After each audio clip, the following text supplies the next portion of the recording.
नमस्कार दोस्तों। आज भले ही शेयर बाजार का सारा कामकाज बड़ी बड़ी इमारतों में ढेर सारे कंप्यूटर के जरिए होता है, लेकिन इसकी शुरुआत एक बरगद के पेड़ के नीचे से हुई थी। जी हाँ दोस्तों, 1850 के दशक में कुछ लोगों ने मिलकर भारत के स्टॉक एक्सचेंज की शुरुआत की थी। 1850 के दशक के दौरान एक बरगद के पेड़ के नीचे कपास के कारोबार से जुड़े सौदे होते थे। यह बरगद का पेड़ मुंबई के टाउन हॉल के सामने था, जो कि आज हार्निमैन सर्कल के नाम से जाना जाता है। आशीष चौहान और अर्चना जैन की किताब the temple of wealth creation के अनुसार गुजराती बनिया कम्युनिटी के 6 स्टॉक ब्रोकर ने बरगद के पेड़ के नीचे जमा होना शुरू किया। इसकी शुरुआत करने का श्रेय कपास के व्यापारी प्रेमचंद और रायचंद को दिया जाता है। इन्होंने साल 1850 में ट्रेडिंग का काम चालू किया था। धीरे धीरे वहां पर बहुत सारे ब्रोकर यानी दलाल जमा होने लगे और सौदे होने लगे। साल 1875 तक ब्रोकर की संख्या इतनी ज्यादा बढ़ गई कि इसे खरीद फरोख्त के काम के लिए एक ऑफिस तक ले लिया गया। इन ब्रोकर में पारसी, मारवाड़ी, मुस्लिम, जैन, गुजराती, बनिया, ब्राह्मण सभी धर्म शामिल थे। साल 1895 में स्टॉक एक्सचेंज दलाल स्ट्रीट पर ही जमीन खरीद ली और वहां पर 1899 में स्टॉक एक्सचेंज का उद्घाटन हुआ। उन शुरुआती दिनों में शेयर बाजार की ट्रेडिंग दोपहर 1 बजे से शुरू हुआ करती थी। Share market, stock market, equity market, इन सभी का एक ही मतलब होता है दोस्तों। यहाँ पर किसी भी कंपनी के शेयर खरीद सकते हैं और बेच सकते हो। शेयर खरीदने का मतलब कि जिस कंपनी से आपने शेयर खरीदा उस कंपनी के कुछ % आप मालिक हो गए। यदि उस कंपनी को प्रॉफिट होगा तो आपको भी प्रॉफिट होगा, और यदि उस कंपनी को लॉस होगा तो आपका भी लॉस होगा। फॉर एग्जाम्पल दोस्तों, आपने 2 एकड़ में रुई की खेती की, रुई मतलब कपास, और आपके पड़ोसी ने भी 2 एकड़ में रुई की खेती की। आपके पड़ोसी को खेती करने की अच्छी जानकारी ना होने के कारण उन्होंने अपनी 2 एकड़ में सिर्फ 50 किलो ही रुई पैदावारी कर पाए। वहीं आपको खेती की अच्छी जानकारी, अच्छी समझ होने के कारण आपने उतनी ही खेती में 2 कुंटल रुई पैदावारी की। अब आपको लगा कि ये रुई अच्छे दामों में बेचने के लिए मुझे कम से कम 6 महीने लगेंगे, लेकिन ये 2 कुंटल रुई आपने सिर्फ 10 दिनों में ही बेच दिया। अब आपने सोचा कि जब मुझे खेती करने की अच्छी समझ है तो क्यों ना हम इस बार 10 एकड़ में कपास की खेती करूं।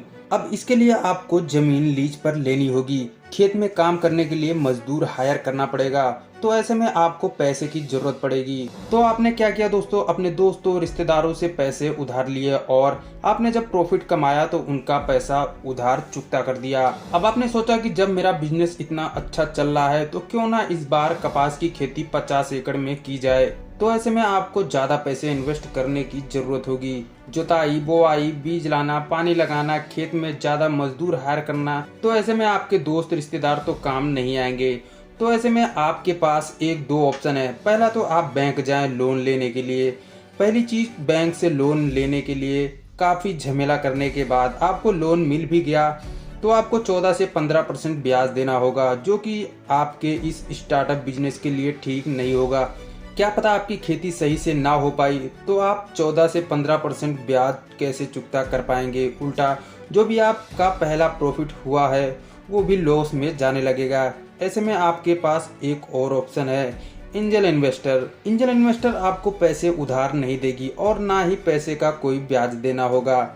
इस पैसों के बदले आप एंजल इन्वेस्टर को अपने बिजनेस में कुछ % पार्टनरशिप देनी होगी। फॉर एग्जाम्पल, आपने एंजल इन्वेस्टर को 10% की पार्टनरशिप दिया और उनसे पैसे उठाए और आपका रुई का बिजनेस 1 करोड़ का हुआ, तो उसमें से आपको 10 लाख एंजल इन्वेस्टर को देना होगा। अब आपका बिजनेस है कि रुकने का नाम नहीं ले रहा है, तो आप सोचेंगे कि क्यों ना इस बार मैं 200 एकड़ में कपास की खेती करूं। तो ऐसे में ऑफ कोर्स आपको ज्यादा पैसों की इन्वेस्ट करने की जरूरत होगी।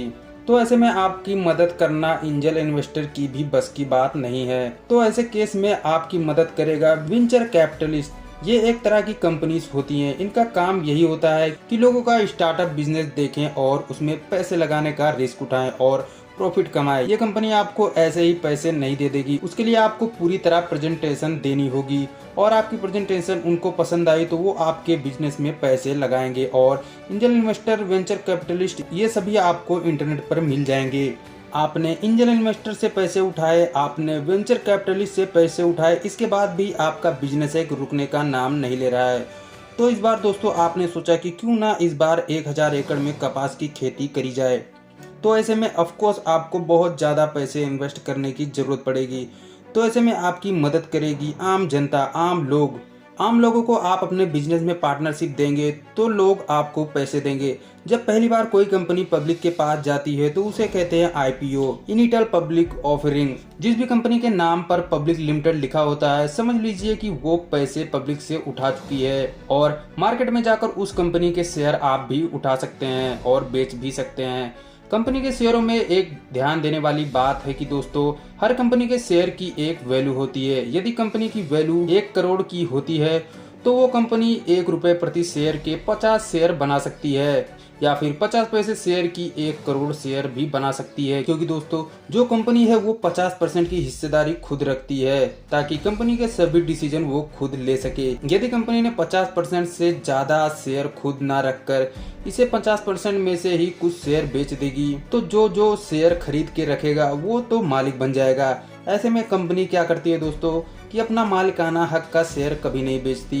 दोस्तों, दुनिया में सभी देशों के पास स्टॉक एक्सचेंज होती है। इंडिया में 2 स्टॉक एक्सचेंज है, बॉम्बे स्टॉक एक्सचेंज जिसमें 5309 कंपनियां रजिस्टर हैं और दूसरी है नेशनल स्टॉक एक्सचेंज जिसमें 2266 कंपनी रजिस्टर हैं। दोस्तों, यदि हमें देखना है कि हमारे शेयर ऊपर जा रहे हैं कि नीचे आ रहे हैं, इसके लिए आपके पास 2 ऑप्शन रहते हैं, सेंसेक्स और निफ्टी। इन दोनों की वजह से आप देख पाते हैं कि हमारे खरीदे हुए शेयर की वैल्यू क्या है। सेंसेक्स का फुल फॉर्म होता है दोस्तों सेंसिटिविटी इंडेक्स सेंसेक्स। सेंसेक्स का जो नंबर की वैल्यू है दोस्तों, इसमें इन नंबर का कोई मतलब नहीं होता। हमेशा उसको 5 से कंपेयर कर देखिए दोस्तों, तब आपको इसकी वैल्यू समझ आएगी।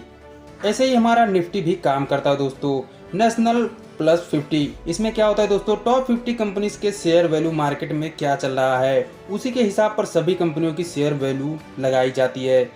स्टॉक एक्सचेंज करना इतना आसान नहीं रहता दोस्तों। कई बार क्या होता है कि कोई भी एक रैंडम आदमी स्टॉक एक्सचेंज में एक कंपनी खोलकर बैठ जाएगा और लोगों को बढ़ा चढ़ाकर बताएगा कि देखो हमारी कंपनी की इतनी वैल्यू है, इसमें पैसे लगाओ। लोग भी बिना जांच पड़ताल किए उसमें पैसे लगा देते हैं। ऐसे में क्या होता है दोस्तों, हमसे हजारों किलोमीटर दूर बैठे लोग आसानी से हमसे, आपसे, ऐसे कई लोगों से फ्रॉड करके भाग जाते हैं। ऐसे कई स्कैम हुए हैं हमारे इंडिया में। अक्षत मेहता स्कैम, सत्यम स्कैम, लोगों को बेवकूफ़ बनाकर पैसे इन्वेस्ट कराए और बाद में भाग गए इंडिया छोड़कर विदेश। तो दोस्तों, जैसे जैसे ये स्कैम बढ़ते रहे वैसे वैसे लोगों को लगने लगा कि हमारे इस स्टॉक एक्सचेंज प्रोसेस को और स्ट्रॉन्ग बनाना पड़ेगा और धीरे धीरे अपनी सिक्योरिटी और स्ट्रॉन्ग बनाते गए। Security and exchange board of India SEBI, इसका काम रहता है दोस्तों स्टॉक एक्सचेंज पर नजर रखना, कौन सी कंपनी को लिस्ट किया जा रहा है, सारे रूल रेगुलेशन सही तरीके से फॉलो किए जा रहे हैं, कोई स्कैम तो नहीं किया जा रहा है, ये सब देखना रहता है। आप इन्वेस्ट कैसे कर सकते हैं स्टॉक मार्केट में। 1850 में स्टॉक मार्केट इंडिया में शुरू हुआ था, तब बरगद के पेड़ के नीचे स्टॉक खरीदा और बेचा जा रहा था। 1970 में बॉम्बे में इस बिल्डिंग में खुद जाकर आप स्टॉक खरीद और बेच सकते थे, परंतु दोस्तों आज इस सब को घर बैठे बैठे खरीदा और बेचा जा सकता है। इसके लिए आपको 4 चीजों की जरूरत पड़ेगी। नंबर 1 मोबाइल या कंप्यूटर, दूसरा बैंक अकाउंट, तीसरा एक ट्रेडिंग अकाउंट और चौथा डीमार्ट अकाउंट। बैंक अकाउंट इसलिए कि आप अपने पैसों का विड्रॉल और इन्वेस्ट कर सकें। ट्रेडिंग अकाउंट इसलिए कि आप ट्रेड कर सके, पैसे इन्वेस्ट कर सके किसी भी कंपनी में। और डीमार्ट अकाउंट इसलिए दोस्तों कि आप जो स्टॉक खरीद रहे हैं उसे एक डिजिटल फॉर्म में इन्वेस्ट करने के लिए। पर दोस्तों आज के इस मॉडर्न जमाने में आप ये सभी काम सिर्फ एक बैंक अकाउंट के जरिए हो जाता है, क्योंकि बैंक अकाउंट के अंदर ही ये तीनों अकाउंट अवेलेबल हैं। कई लोग स्टॉक मार्केट को जुआ खेलने से कंपेयर करते हैं। अगर कोई मुझसे पूछता है दोस्तों कि ये सारा सही है या नहीं, तो मैं कहूँगा बिल्कुल सही है दोस्तों, लेकिन सिर्फ और सिर्फ इन्वेस्टिंग करना। लेकिन यदि आप ट्रेडिंग करने की सोच रहे हैं तो इसके लिए आपको स्टॉक मार्केट की अच्छी नॉलेज होना बेहद ज़रूरी है, नहीं तो आप सिर्फ और सिर्फ लॉस में ही रहने वाले हैं। इसलिए मेरी मानिए तो दोस्तों सिर्फ और सिर्फ इन्वेस्टिंग करिए। ट्रेडिंग के चक्कर में कई लोगों ने अपनी प्रॉपर्टी तक बेच डाली है, लेकिन कभी भी लॉस रिकवर नहीं कर पाए, उल्टा और लॉस ही होता जा रहा है। तो दोस्तों यही था इस वीडियो में। आशा करता हूँ वीडियो आपको पसंद आएगी। वीडियो पसंद आई तो लाइक शेयर जरूर कर दीजिएगा। इसके साथ ही आप हमारे YouTube चैनल को भी सब्सक्राइब कर लीजिएगा। मैं मिलता हूँ आपसे अगली वीडियो में, तब तक के लिए जय हिंद दोस्तों।